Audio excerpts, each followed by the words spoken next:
Saludos, apreciados hermanos. Continuando con esta interesante carta de Primera Tesalonicenses, en lo que es ya nuestra entrega número 14 de esta serie elaborada por nuestro hermano Franklin Álvarez, con la colaboración de Ernesto Ramírez, quien les habla, ancianos de la Iglesia Templo Bíblico Central de Puerto Plata. Les reiteramos las gracias por continuar con nosotros. Y en esta ocasión consideraremos los versos del 10 al 12 del capítulo 2 de Primera Tesalonicenses, en donde el apóstol Pablo resume su argumento de defensa, apelando a la propia experiencia de sus lectores, de cómo este equipo de misioneros había vivido rectamente y cómo los habían tratado de manera paternal. El principal interés del apóstol y de sus compañeros había sido el de animar a estos hermanos a un estilo de vida que fuera digno de gente llamada por Dios a su reino y a la esperanza de compartir su gloria.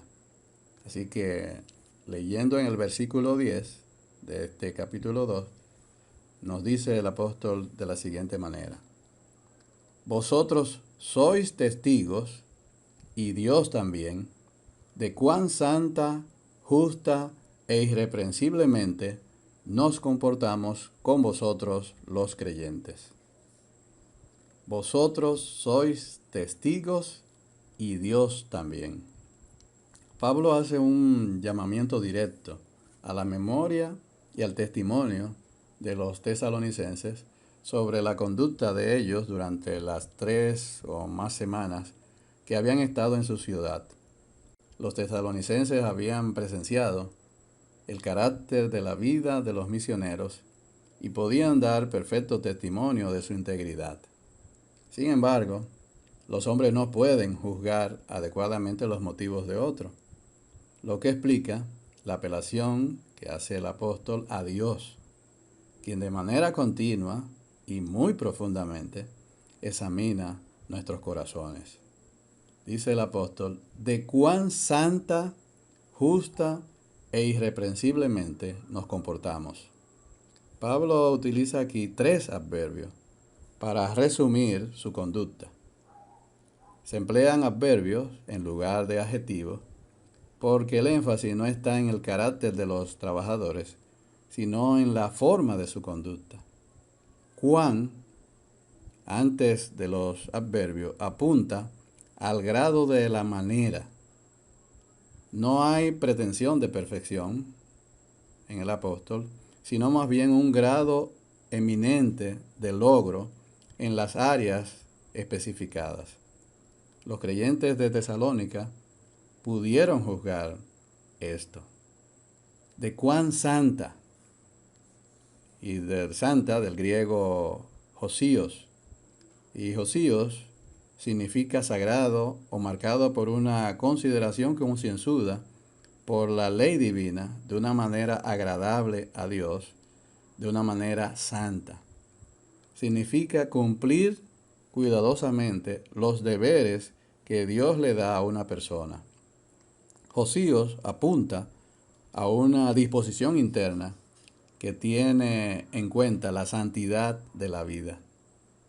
El diccionario Vines define el término josíos de la siguiente manera: santamente, esto es, limpio de mala conducta y observante de la voluntad de Dios. Y sigue diciendo el apóstol, justa, del griego dikaios, de diké, que es igual a derecho. Y describe esta palabra, estar de acuerdo con lo que Dios requiere o estar de acuerdo con los estándares convincentes de Dios. Aquí Pablo no se está refiriendo a la justicia de la ley, sino a la justicia práctica que Dios desarrolla en nuestras vidas a medida que nos rendimos a Él. En resumen, dikaios significa manifestar una conducta correcta, caminando en lo moral de manera vertical exteriormente o de una manera correcta en lo que está de acuerdo con lo que Dios requiere.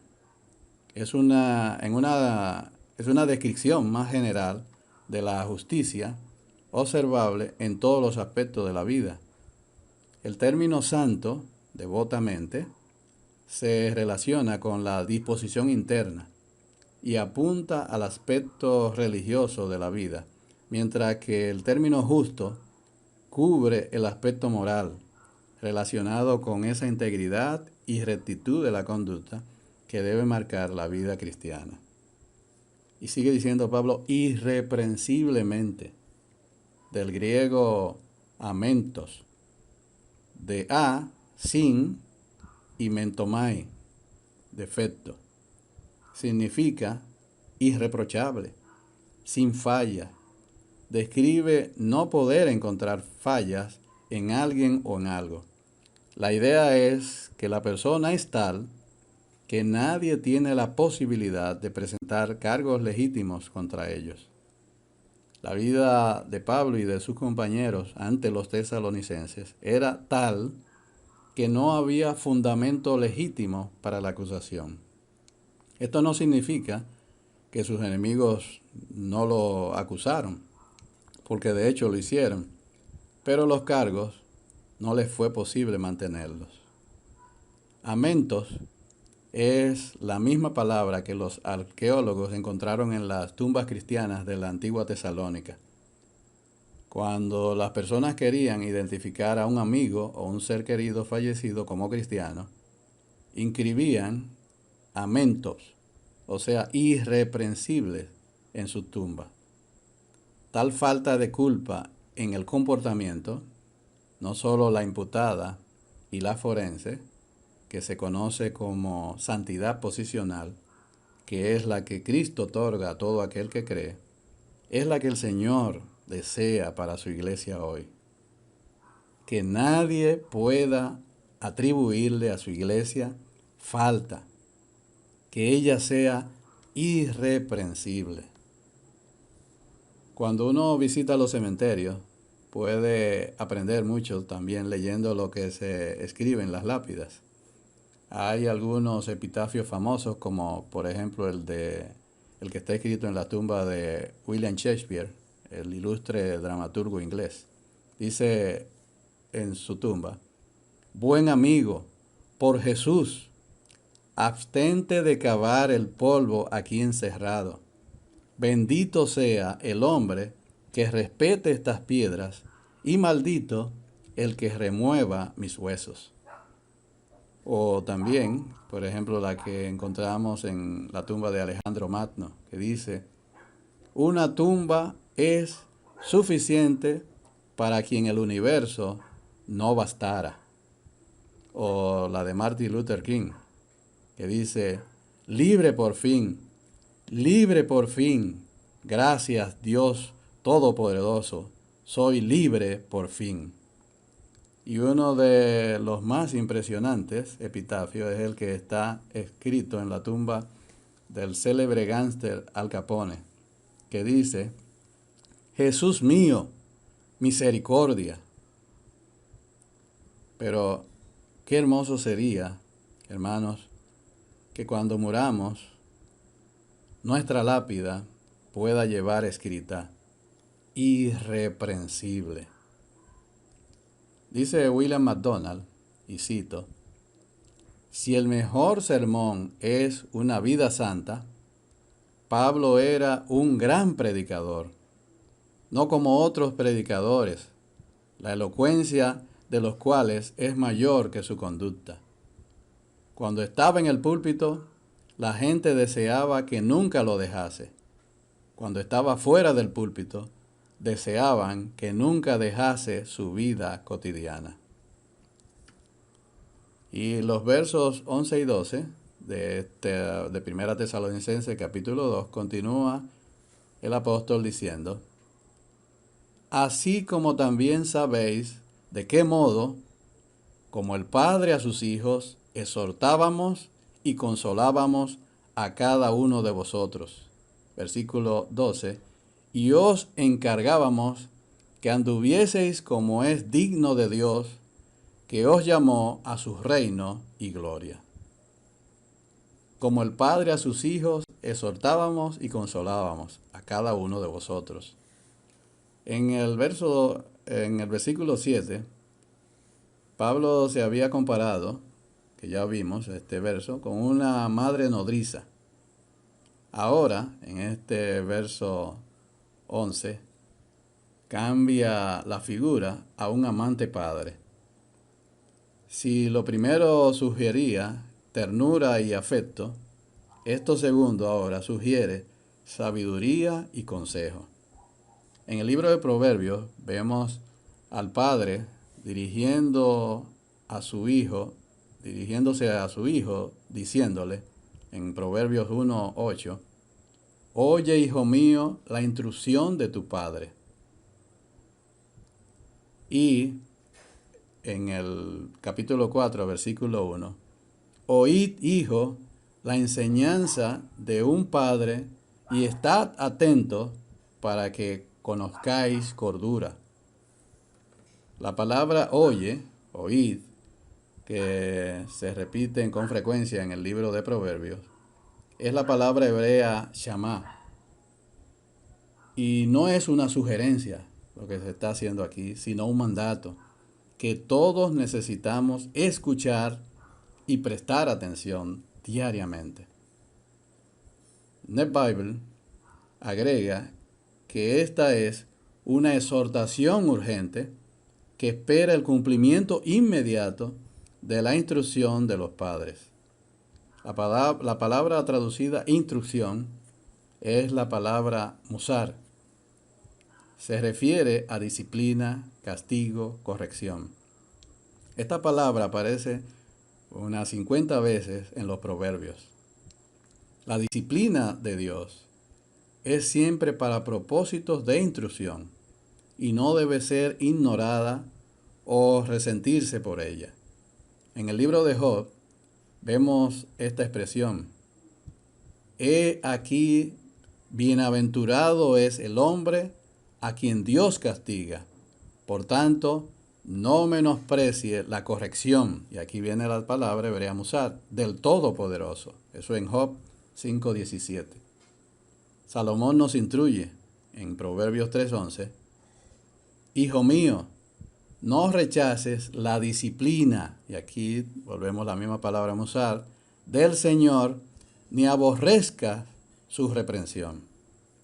Uno de los principales propósitos de la literatura sapiencial es enseñar sabiduría e instrucción, como nos refiere Proverbios 1:2. Isaías describe el castigo divino derramado sobre el Mesías, nuestro Señor y Salvador, sufriendo allá en la cruz, con las siguientes palabras: el castigo, o sea, es de musar, de nuestra paz fue sobre él. Isaías 53, versículo 5. La Septuaginta, que es la traducción hebrea de la Biblia hebrea al griego, usa la palabra griega paideia, que significa educación, capacitación, instrucción, para traducir la palabra hebrea musar. De paideia viene la palabra pedagogía, que es la ciencia que se ocupa de la educación y la enseñanza, especialmente de los infantes. El paidógogo, el ayo, ejercitaba una supervisión general del niño y era el responsable de su bienestar moral y físico. Pablo dice que ellos exhortaban, como lo haría un padre con sus hijos pequeños, apremiándoles a que siguieran un curso de conducta en el que buscasen siempre agradar a su Señor. Phillips nos traduce de la manera siguiente este texto: recordarán cómo tratamos a cada uno de ustedes personalmente, como un padre con sus propios hijos, estimulando su fe. No existe una mejor manera, hermanos, para estimular la fe que enseñándoles la palabra de Dios. Y sigue diciendo, y consolábamos del griego paramuseomai. Warren Wiersbe explica este término paramuseomai señalando que esta palabra lleva la misma idea de aliento, con énfasis en la actividad. Pablo no solo los hizo sentirse mejor, sino que los hizo querer hacerlo mejor. Un padre no debe mimar a un niño, más bien debe alentar al niño a regresar y volver a intentarlo. El estímulo cristiano no debe convertirse en una anestesia que nos ponga a dormir. Debe ser un estimulante que nos despierte para hacerlo mejor.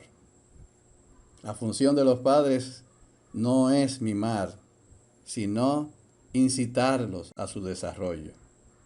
Lo mismo aplica a los pastores.